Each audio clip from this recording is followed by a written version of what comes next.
Does this get attached to the title? Does this go to the title? Yes, it goes with the building. Are you ready over? Okay, I think we got it. So the public safety meeting is now called session. Madam Clerk, please call the roll. Alderman Boyd. Present. Alderwoman Howard. Present. Alderwoman Hubbard. Alderman Muhammad. Alderwoman Boyd. Present. Alderwoman Clark Hubbard. Here. Chairman Vaccaro. Present. Five present, you have quorum. Okay, we're going to do a couple quick bills. First, let's do the minutes. So we need approval of the minutes of the February 26th meeting. I move for approval of February 26, 2020 meeting. Second. Madam Clerk, please call the roll. Alderman Boyd. Aye. Alderwoman Howard. Aye. Alderwoman Hubbard. Alderman Muhammad. Alderwoman Boyd. Present. Yes. Alderwoman Clark Hubbard. Aye. Chairman Vaccaro. Aye. 5 aye votes. Okay, we're gonna do two quick bills just to clean them up. We had talked about the Civilian Review Board, and I don't see the name. Sierra. So we had passed out 3 with due pass recommendations. There was still some discussion going on with Sierra. At this point, I believe it's all worked out. So, Alderwoman Boyd, do you have a recommendation? Yes, I'd like to rescind my vote for Sierra Cimarral and to vote for her to be on the Civilian Oversight Board. Second. And so, Madam Clerk, please call the roll, and that will be to send over a due pass recommendation, or yeah, that we do recommend Sierra for the Civilian Oversight Board. So I have one question. Oh, I'm sorry. Mr. Chair. Have we sent all of the other 3 over, or do we need No, to send them over as a They're slate? going to be over, I'll go over this Friday. So do we need to just reconsider all of them and just send them over as a slate, or do we just send? We can, sending the whole slate. it was just her, but Just her. I'd asked Terry. I'm just asking as a matter of form. No, I asked Terry earlier, and he To told be me sure, just so we her, and then they would all be over. But if, I'll tell you what, let's do it this way, just to be on the safe side. I want to ask a question. Was it tabled or it just wasn't voted on? No, I'm not sure. That's what I'm asking. To Did do not we- recommend her. It was Okay. voted on. But It was we voted voted to do on- not recommend. Right, right. And so Okay. I rescinded my vote. So Terry, do you want to, Clarify. maybe we can just redo the whole 4 and just make a motion to pass the 4 through? But you could reconsider that entire vote. Yeah, let's and just, then vote on them all at one time. right, let's, Okay. so then, You just do similar. You Right. could divide the question and just do similar. no, Okay. we'll just Do the whole reconsider. slate. Let's reconsider the whole slate, and that way we don't have to worry about it. So we would need a motion to reconsider all 4. I make a motion to Mrs. Bell. reconsider our previous vote for the slate. Okay? That sounds good. Okay. So, Madam Clerk, please call the roll. You said second. And that was second by Alderman To me. Boyd. Is that correct? It was second by Hubbard. Okay, You mean Clark Hubbard. okay. Alderman Boyd. Aye. Alderwoman Howard. Aye. Alderwoman Hubbard. Alderman Muhammad. Alderwoman Boyd. Aye. Alderwoman Clark Hubbard. Aye. Chairman Vaccaro. Aye.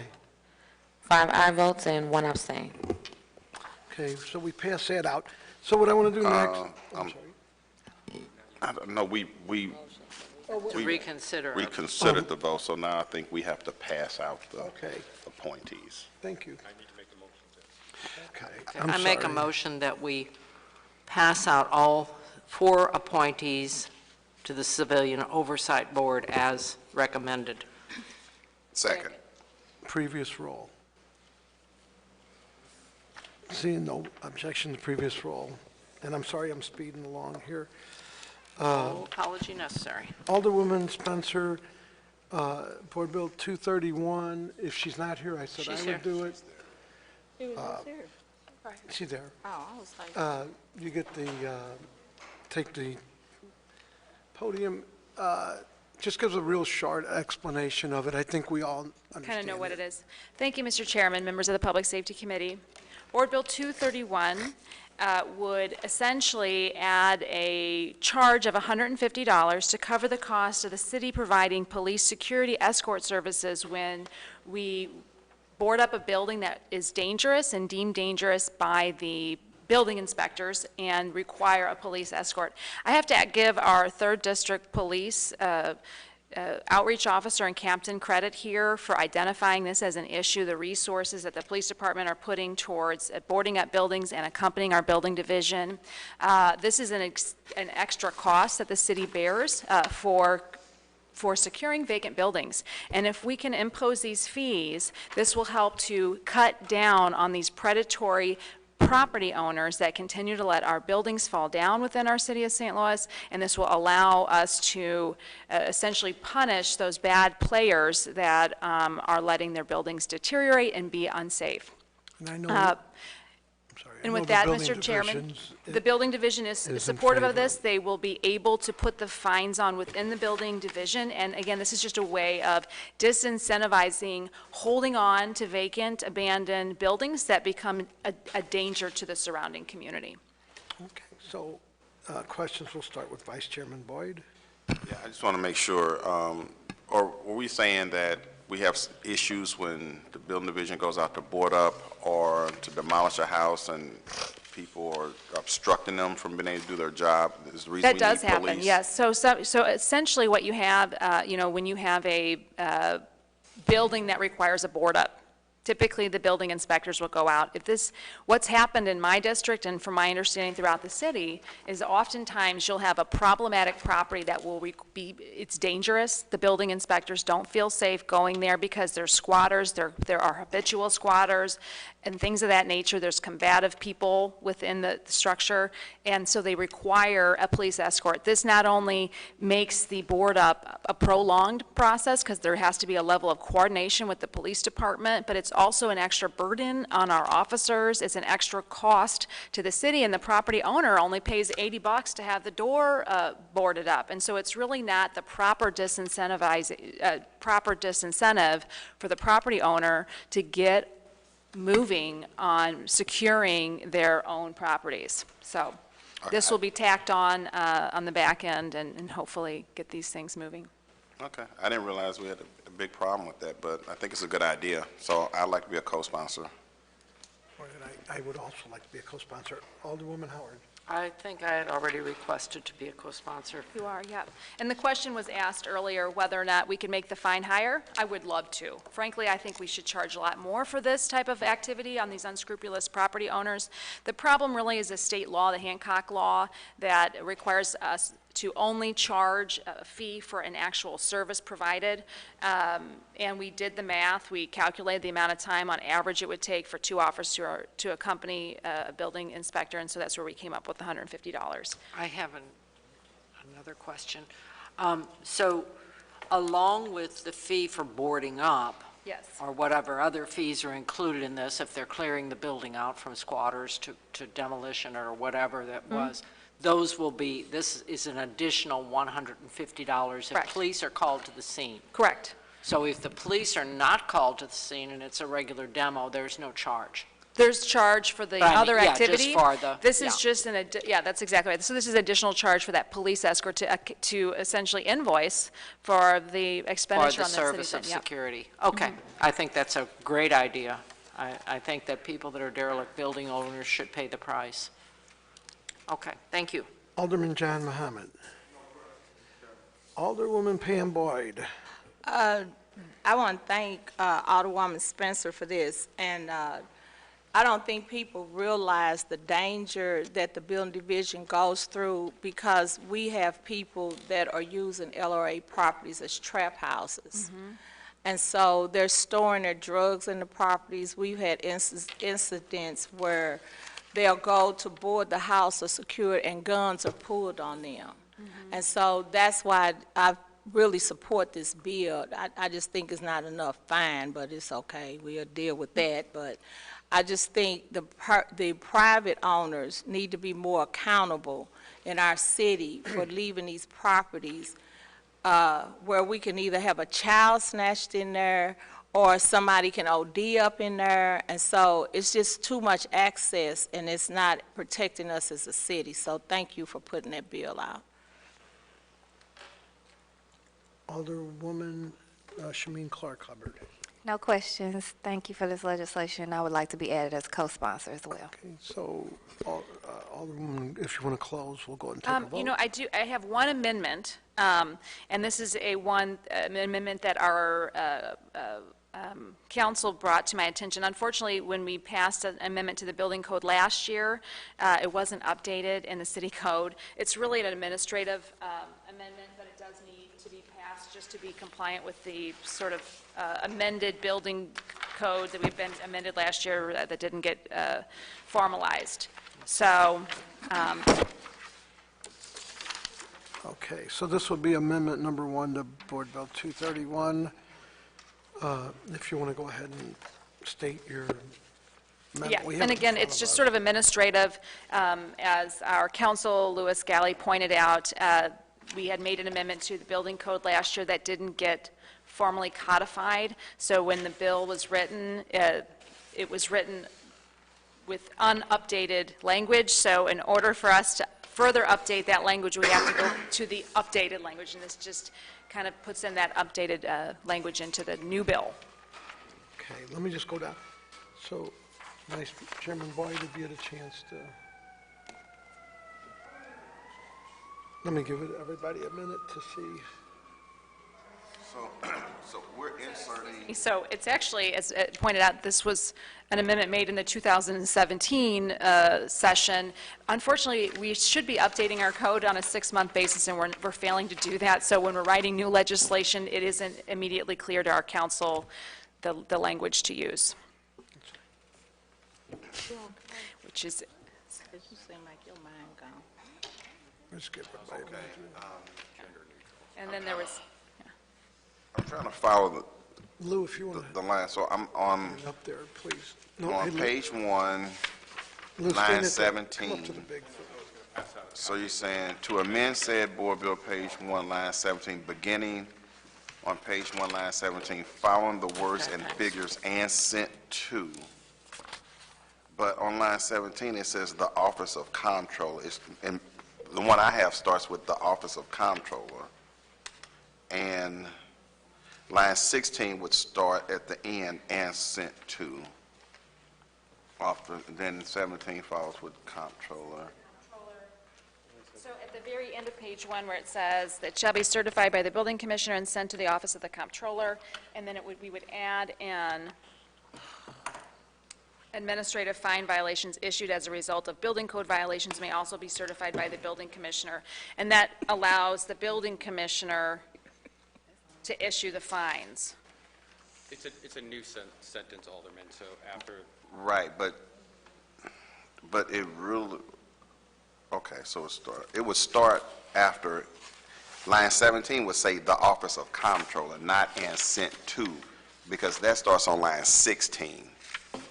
So if we're going to say, page 1, line 17, we would say, following the Office of the Comptroller. okay, I can scratch that out. Yeah. We can go from there. So everybody would just need to scratch out and sent to make that right. Then I'm good. Okay.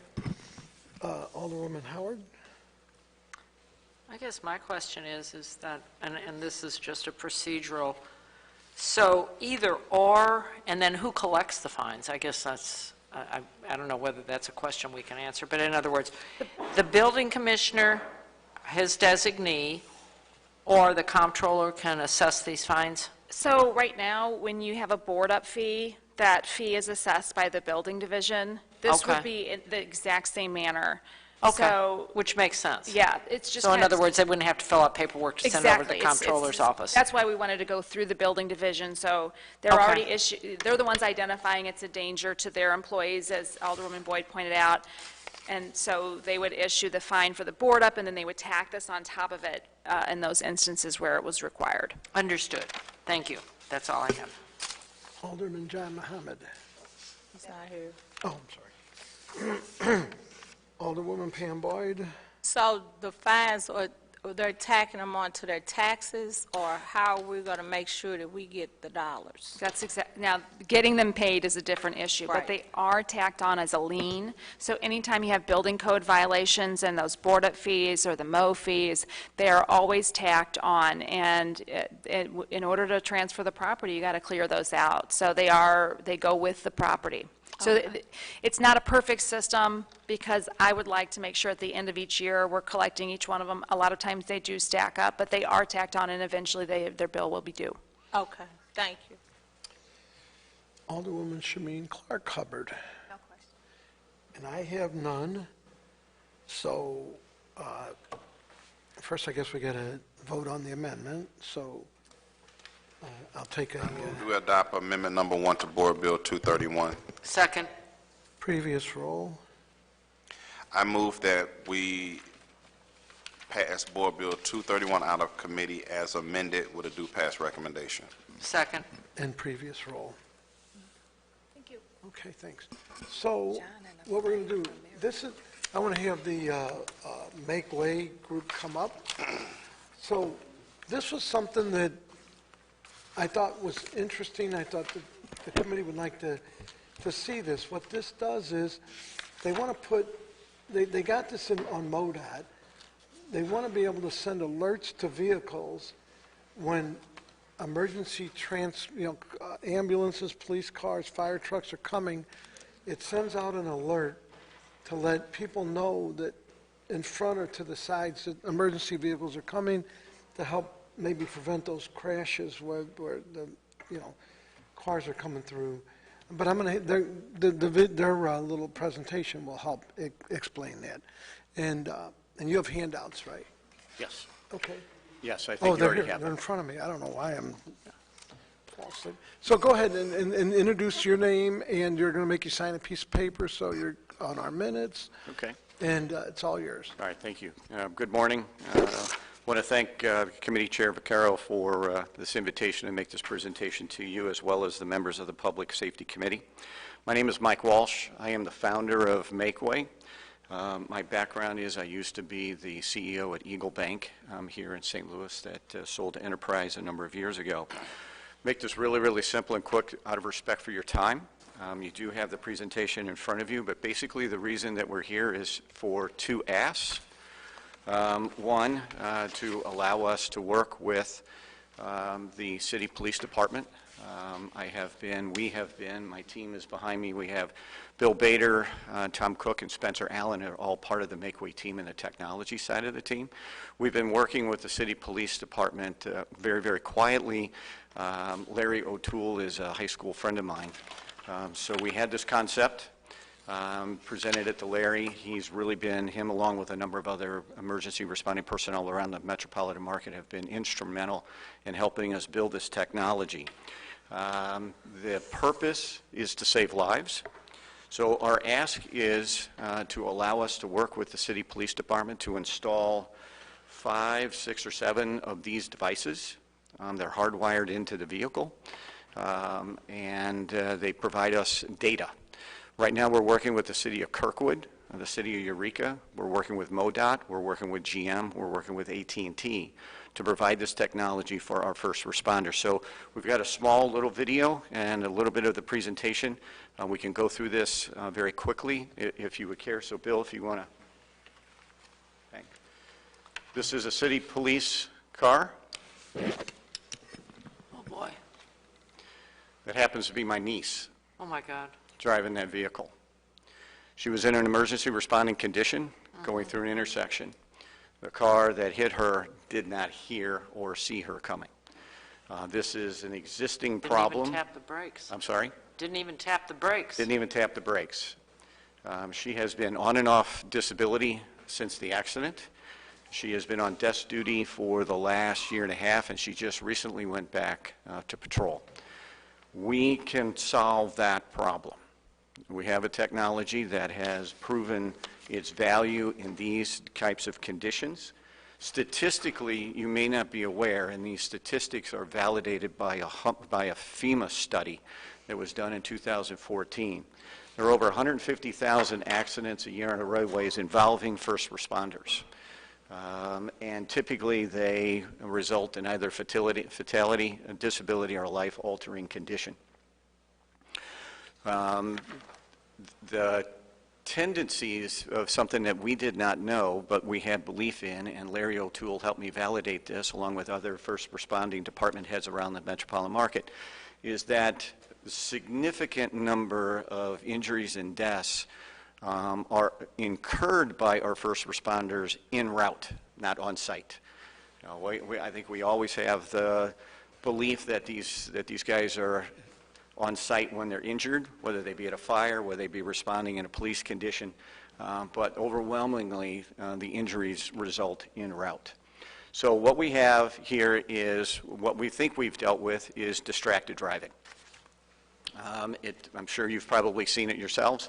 As you're driving around town and you pull up across the guy next to you, you're going 40, 50 miles an hour, and the guy's head is down and he's reading his phone, or he's responding to a text, or he's sending a text. So we are currently working with the Kirkwood Fire Department, the Eureka Fire Department, both ambulance departments. We're working with MoDOT with their roadside assistance programs, as well as their road repair conditions. What we want to be able to do is work with the city of St. Louis. We just recently got authorized by the city of Kirkwood as well to put these into police vehicles. We have them in fire and ambulance and with MoDOT right now, but we need a different data segment in order to have our continuing conversations with GM, AT&T, Verizon, and Sprint. Our desire is to have this technology actually embedded into the systems of the phone, as opposed to your Amber Alert, which you can go into your phone and you can turn off. This would be embedded into the phone system, so it could not be turned off. The technology acts as this. You are either in front of or beside, coming into an intersection of an emergency responding vehicle, whether it be fire, ambulance, police. Our technology recognizes the speeds of both vehicles, recognizes and anticipates the trajectory of both vehicles and the amount of time that it will take to intersect, and you received a tonal warning, a little bit of a siren noise, and a voice comes over the phone and tells you that an emergency vehicle, MakeWay has detected an emergency vehicle approaching from behind, from the left, from the right. I'm sure you probably all have had the same experience as me, sitting in an intersection, you hear sirens going off and you don't know where it's coming from, you don't know if you can go or not go. This technology tells you where it's coming from. Once that vehicle passes you, you get all clear message and you go about your day.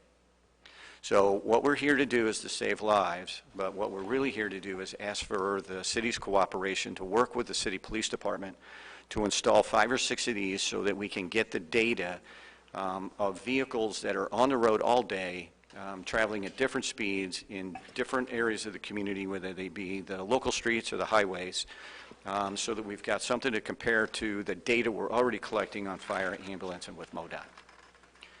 Bill, is there anything else, Tom, anything else I'm missing?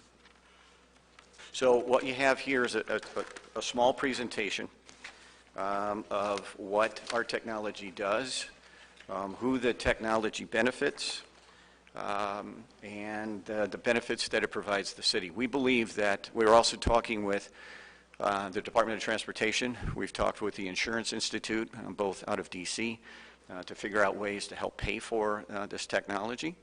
But we need the data to be able to go to AT&T, Verizon, and Sprint, as well as the Department of Transportation and General Motors with their smart vehicles to show them that there is a need and a demand. We have talked with police, fire, and ambulance departments between here and Kansas City. Not one of them has asked us how much they cost. Everyone wants to know when they can have them. Larry O'Toole told me several years ago that when he was in charge of traffic, he can name 5 guys that were killed in pursuits just like this. So you have the presentation. We're here to answer any questions, but obviously what we're looking for is cooperation from you, a recommendation that we can work with the city to install these. This equipment is actually hardwired into their alarm systems, so there isn't another button that has to be installed. There isn't another button that a patrolman has to remember to turn on. The minute that they go light and sirens, this begins to work. I think what we'll do, well, we'll start with Vice Chairman Boyd. Would you have questions about the technology or the, how it works, or? Yeah, why don't we go back to the first slide that shows the picture of a motorist. It says, alert notifies motorists in the path of emergency vehicle. Okay, so. You just had it. Go back right there. Right there. So is this mounted on the signal lights, or? No, it's actually installed in the vehicle, in a patrol car. Installed in the vehicle. It's installed in the vehicle, and it is a transmitter. Okay. If we get the cooperation of AT&T, then if you're an AT&T client, then you get a notice on your phone. You get a tonal warning on your phone. And then a voice comes over and says that you are basically in harm's way. Now, if you're Bluetooth connected, it will come through your speakers on your car. Okay. And so this will work fine if someone has a cell phone. But if you don't have a cell phone, then you still subjected to putting somebody in harm's way because you didn't hear the siren. Well, that's absolutely true. The technology right now is geared for the phone. We have second phase technologies. That's what we're working with GM on their smart connected vehicles. It comes up on their dash, which I don't know if how old your car might be, but Very old. Okay. Well, that's part of our problem. Can't afford a good. That's part of our problem is that's why our first phase of technology is the phone, is because the average vehicle on the road right now is almost 12 years old. It's not Bluetooth equipped, and it's not a smart connected vehicle. Right. So everyone pretty much has a phone in the car. But if not, then no. But what they will see, the person driving a vehicle that is not connected to a phone or has a connected car, they will see traffic altering its pattern, and they will draw their attention. So what we're trying to do is improve road awareness for the motorists that are sharing those roads with our first responders in emergency conditions. Okay, and that scenario works well, what you just said, if people didn't have a phone, if somebody's in front of them or so, but if you're the lead vehicle and you don't have a phone, you still could cause a problem. Yes, again, this isn't the solution. Right. It is a solution. No, I like it. Okay. I'm just was pointing out something. No, you're absolutely correct. If a driver does not have his phone on, Right. or his phone in the vehicle, then he's going to be susceptible to normal traffic. So years ago, I thought about doing something like this, but I'm not smart enough to bring the technology up. But my thought was that you would have something on the signal lights, and some light would start flashing real crazy, because if you listen to the radio real loud, you're not going to probably hear certain things. But if you're driving and you see these lights flashing in the intersection, then you might be more aware. There So is just take my idea and use it if you like. Sure. Just give me royalties. So I need to give you credit? Yes. Okay. Please give me credit. And there royalties, is- not just my name, but money. Okay, yeah, not a problem. There is some technology that exists out there, and I think 3M was the originator of this, and some of the fire departments around the country have the ability to change the lights, but what they're discovering, and it's very expensive technology. It's like $3,000 to $5,000 an intersection, okay? This is very affordable technology because it's already using technology that exists. One, your phone is a receiver, or your vehicle is a receiver if you're a connected vehicle. So just for clarity, what do you need the Public Safety Committee to do? Well, I called on Chairman a couple of weeks ago just to say this is what we would like to do. We met with Larry O'Toole and some of his senior staff. We also met with members of the police union to say, okay, what would be the pushback? What are the disadvantages? They all recommended that we come and talk to you all and get your recommendation to the board to proceed, or to allow Larry and his team to work with us to install these. Really what we're looking for is a trial. This is not going to impact anybody on the road today. Nobody's going to get this message. All we're trying to do is to understand the traffic patterns of police in emergency conditions in different environments with different speeds than the data segment that we have today. So they both recommended that we come in and make a presentation to you. Well, I appreciate the presentation. I like it. I don't know if there's any formal action we can take, but I mean, I certainly think it's a great idea. So thank you for your presentation. No problem. Well, my thought was, if we're all on board, we could do a resolution just asking police, fire, and them to work with them. We can't force them, but we certainly can request. That was my thought. Okay. Alderwoman Howard. I guess my question is, you know, I've been driving and get an, excuse me, get an Amber Alert, and if we put this in, I mean, your proposal is to put it in as a sample, how will it be communicated to people that, you know, you're not driving along and your phone starts blaring and you're frightened by it and maybe distracted enough to have an accident, you know, if you're not familiar that this is what's happening? Yeah, right now I mean, it would take some communication with the public to let them know also. Yes, ma'am. Who would handle that? Right now, all we're looking for is a trial. This is not available to the public yet. That's why we're working with GM and AT&T to get it into that public segment. AT&T is obviously one of the broader carriers around the U.S. We're also working with Verizon and Sprint. We have non-disclosure agreements signed with all three major carriers. It would be a technology that they would adapt. And then the way we have talked to them is you would have to get some type of notification to go to a website to learn about this technology. But it's really not much more than what you're getting with your Amber Alert. There wasn't anything that really came out in a public environment and said this is what you have to do. I mean, it was on the news, I guess. But Exactly. I guess my question is, and then with you, did I interrupt you? I'm sorry. I'm sorry? Did I interrupt you? No, ma'am. Okay. If we would propose, or that the public safety would allow you to install it as you proposed in here to, I don't know, 2 fire, 5 police, and I don't know how many ambulance, whatever the configuration was, Right. would it even work? Well, we have proven that the technology works. No, I'm saying, do you have the platform ready for it to work? No, there's no platform for the consumer to get this. So it wouldn't alert me, even No, if ma'am. I have Bluetooth in my car and my car has, you know, all that, yeah. No, ma'am.